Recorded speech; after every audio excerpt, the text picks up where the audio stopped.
But James Van Riemsdyk to the Toronto Maple Leafs. Yeah. I mean, I've talked about the Flyers and Leafs being trade partners. I will still push. I mean, if they had drafted Konechny over that trade of obviously getting Dermott and Bracco, it sucks. I mean, Konechny would have been such a great piece for how he plays and his style of play with the Leafs.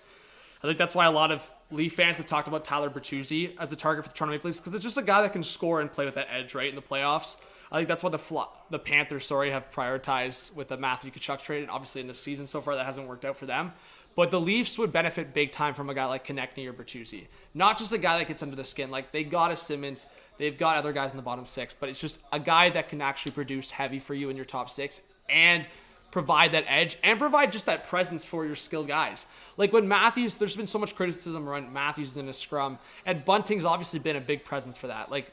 But you don't want a guy like Bunting overcompensating for how Kadri used to. It's like he's the only guy in the top six that can play like that.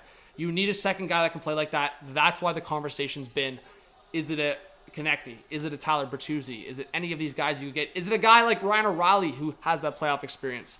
But JVR is the interesting one because he has the familiarity with a guy like Marner, and maybe you could place a JVR on a line with Tavares and Marner. There's that familiar kind of environment, but Yarn Crow's looked really good lately, so that's also consideration that if you were to get a guy with that edge, they have the versatility to play in the second or third line, where JVR is more that specialty player and older now too. So I don't mind it if it's just for a mid-draft pick and the retained 50%. Maybe the Flyers even take one of those contracts like Engvall. But yeah, JVR would only work in that instance. You don't give up much for that scenario.